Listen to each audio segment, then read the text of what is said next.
Good morning students. पिछले term पे हम लोगों ने अदिश गुणन या स्केलर प्रोडक्ट हम लोगों ने पढ़ा था।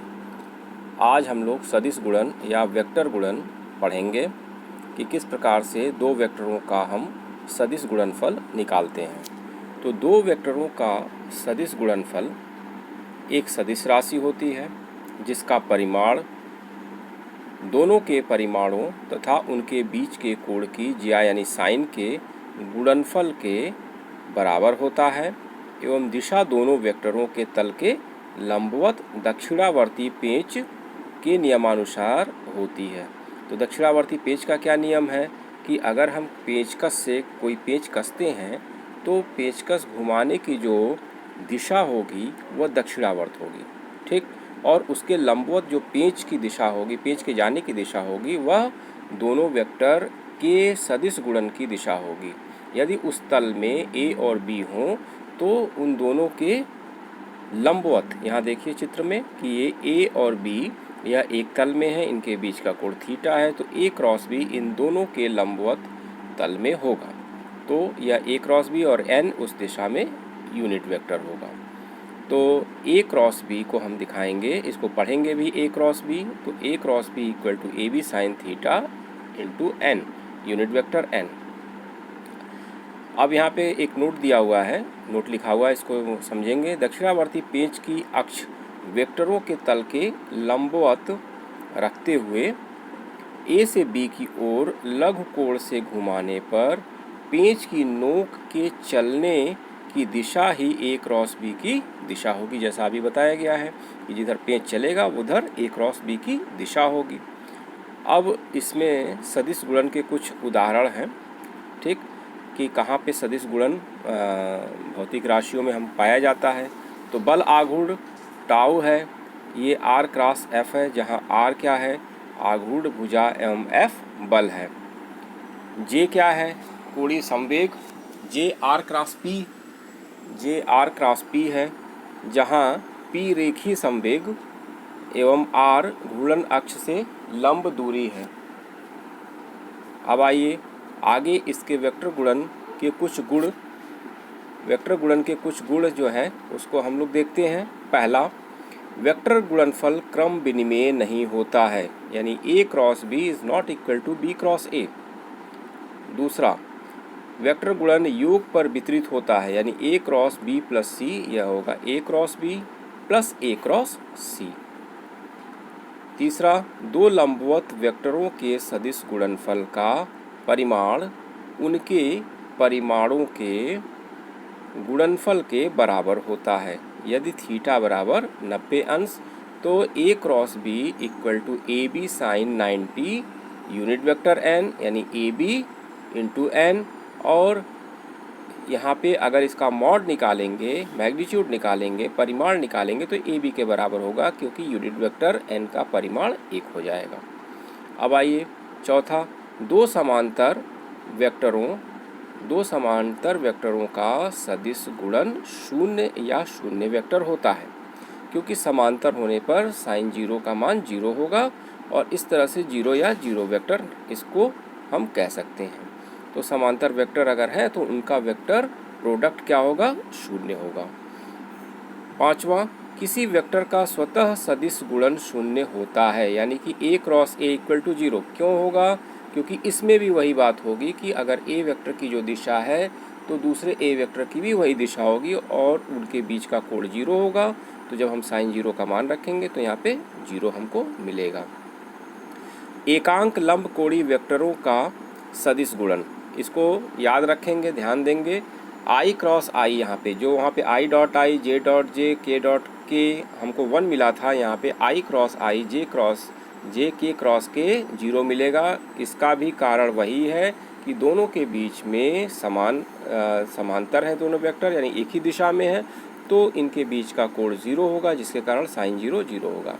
लेकिन आई क्रॉस जे, यहाँ चूंकि ये दोनों क्या है, लंब है आई और जे, तो इनके बीच में कोण 90 अंश हो जाएगा, तो यह बराबर के हो जाएगा और यह माइनस जे क्रॉस आई के बराबर होगा। तो देखिए इसको याद करने का तरीका क्या है, आई जे के, यानी i cross j equal to k, j cross k equal to i, और k cross i equal to j, cyclic order में आई जे के आई के आई जे, इस तरह से याद रखेंगे।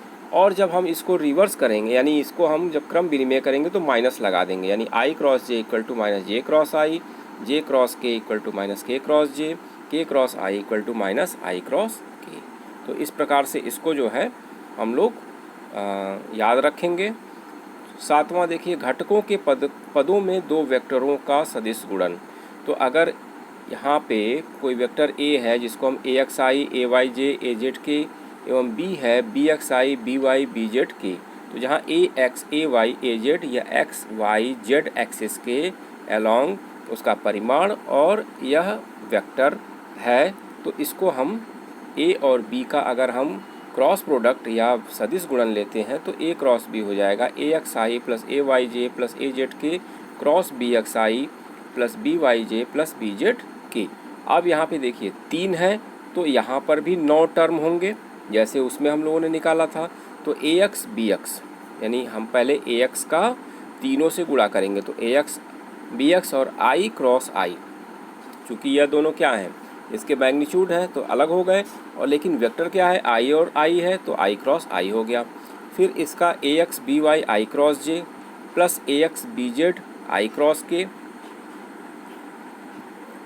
के हो गया। अब इसके बाद ए वाई बी एक्स, अब दूसरे टर्म को हम मल्टीप्लाई करेंगे तो ए वाई बी एक्स जे क्रॉस आई, यहाँ देखिए जे है और यहाँ पे आई है।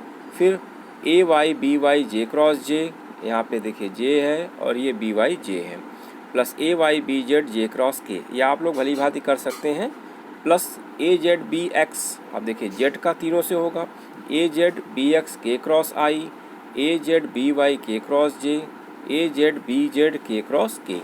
इस तरह से 9 टर्म होंगे। और ऊपर वाले जब हम इनका उपयोग करेंगे, यहाँ पे देखिए इसको देख के जब आप इसको कॉपी में लिखेंगे तो आपको आई क्रॉस आई, यानी ये तीनों डायगनल वाले टर्म देखिए यहाँ पे जो हाईलाइट हो रहा है, ए x B x A y B Y और ए जेड बी जेड, ये तीनों 0 हो जाएंगे। अब बचेंगे 6 टर्म। उन 6 टर्म में जैसे आई क्रॉस जे है तो आई क्रॉस जे ये क्या होगा, के हो जाएगा।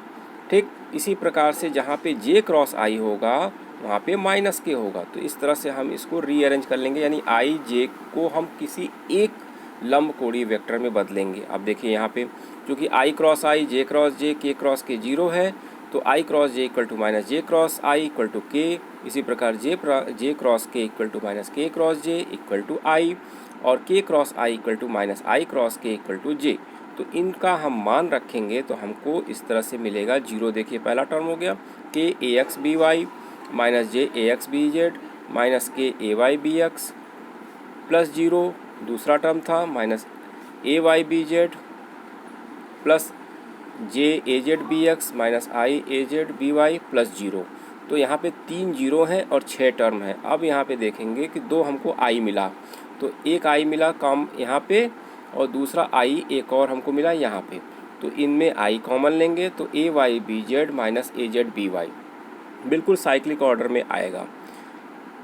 माइनस जे जब हम लेंगे तो ए एक्स बी जेड माइनस लेने का एक कारण है नीचे, क्योंकि हम इसको डिटर्मिनेंट या सारणी के रूप में व्यक्त करते हैं, इसलिए हम इसको माइनस जे रखेंगे। तो ए x b z minus a z b x plus के ए एक्स बी वाई माइनस ए वाई बी एक्स। अब यहाँ पे एक ध्यान दीजिएगा, इससे याद होने में आसानी रहेगी। जब आई है, आई वेक्टर का मतलब है एक्स एक्सिस के लॉन्ग लंबकोणीय वेक्टर।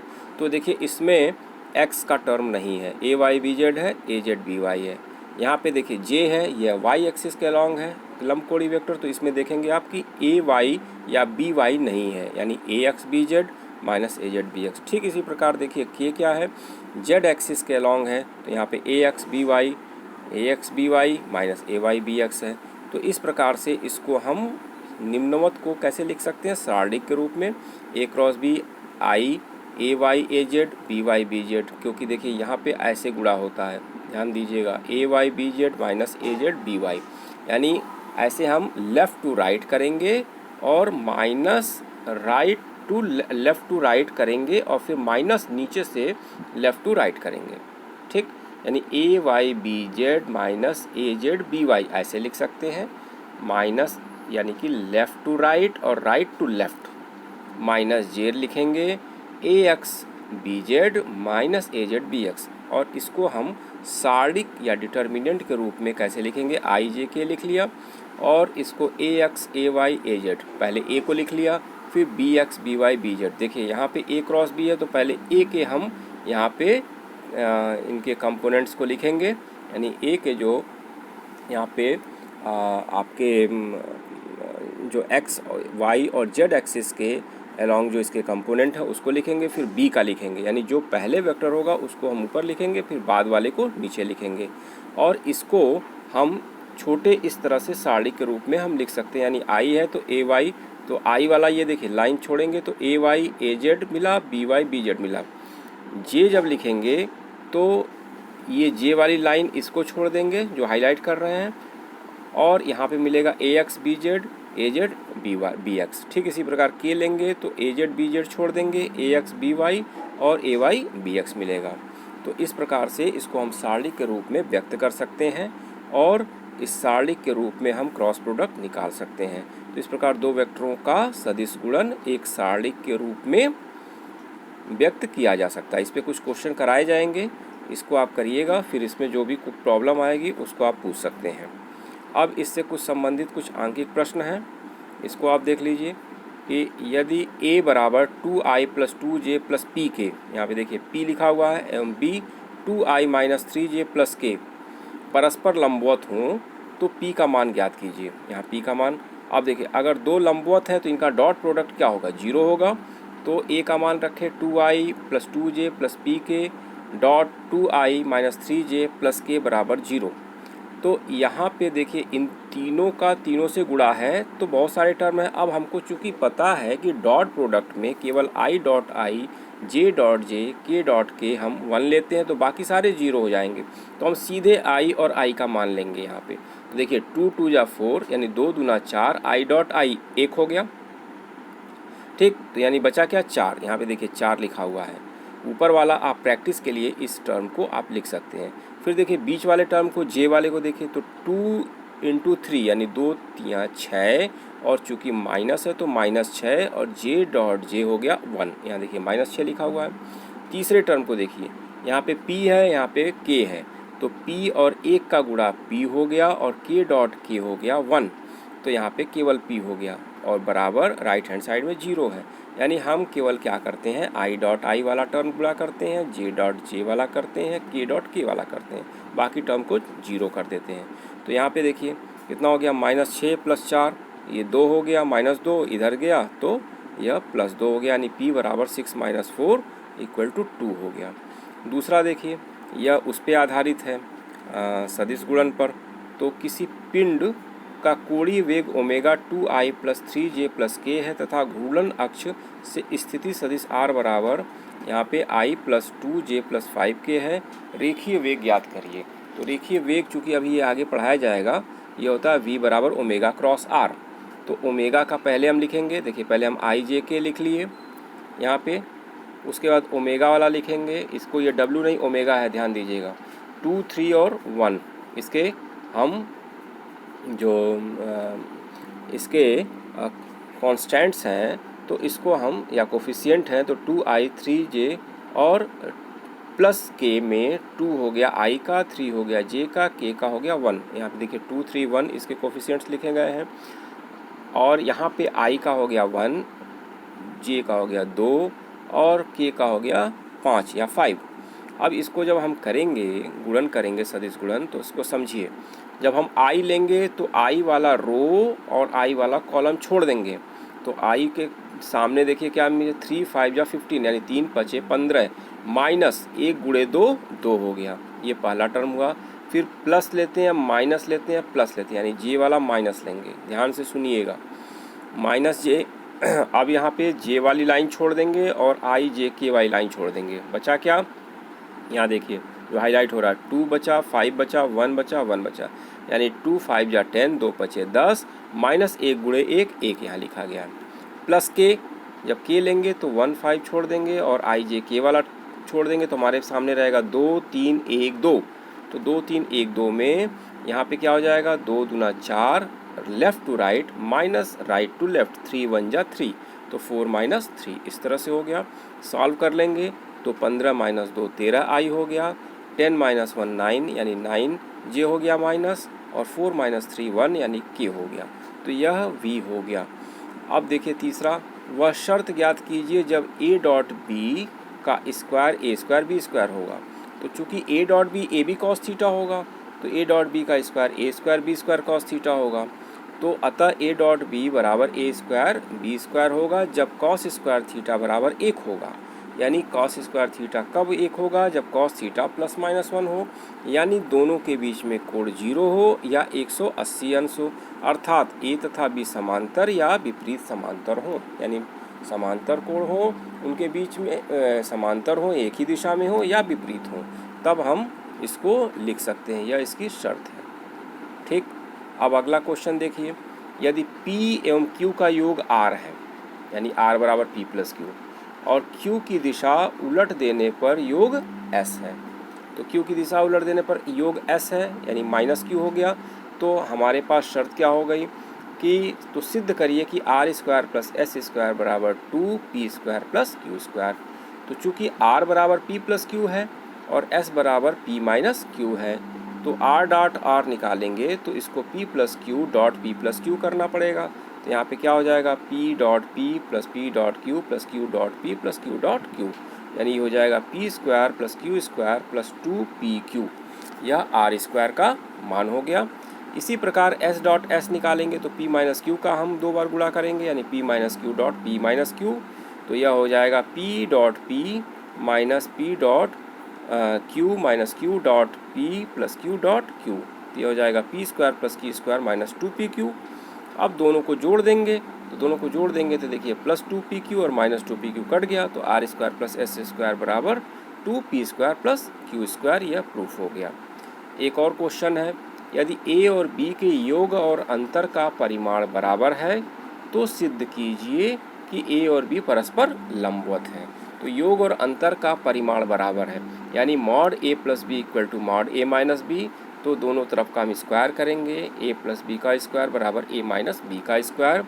अब देखिए A प्लस बी का स्क्वायर यहाँ पे क्या हो जाएगा, A स्क्वायर, और यहाँ पे A minus B dot A minus B, इसको हम गुणा करेंगे तो A dot A plus A dot B plus B dot A plus B dot B गुणा कर लेंगे, यानी A का A से, A का B से, फिर B का A से और B का B से। ठीक उसी प्रकार इधर भी गुणा कर लेंगे, A dot A minus A dot B minus B dot A plus B dot B। अब देखिए यहाँ पे बाकी सारे टर्म कट गए, अब यहाँ बचा क्या, A dot B plus B dot A इधर और minus A dot B minus B dot A। अब इन दोनों को हम लेफ्ट साइड ले आएंगे तो minus 2A dot B plus 2B dot A बराबर 0, लेकिन A डॉट B बराबर B डॉट A होता है, यानी इसमें कम्यूटेटिव रूल होता है। तो A डॉट B अगर B डॉट A रखेंगे तो 4 dot A plus A dot 4A dot B equal to 0 या A dot B equal to 0, और अगर दो वेक्टर हैं उनका डॉट प्रोडक्ट 0 है तो इसका मतलब कि ये दोनों लंबवत हैं। चूँकि दो लंबवत वेक्टरों का अदिश गुणनफल 0 होता है, अतः स्पष्ट है कि A तथा B परस्पर लंबवत है, और यही हमको देखिए यहाँ क्वेश्चन में सिद्ध करना था। ठीक, तो यहाँ तक आप इसको अवश्य निश्चित रूप से कॉपी में लिख लेंगे, बिना कॉपी में लिखे इसमें आप कुछ नहीं समझ सकते हैं। तो इसको कॉपी में लिखना और उसको 2-3 बार अभ्यास करना आवश्यक है। धन्यवाद, आज के लिए इतना ही, फिर हम लोग नेक्स्ट टर्न पर इसके आगे पढ़ेंगे।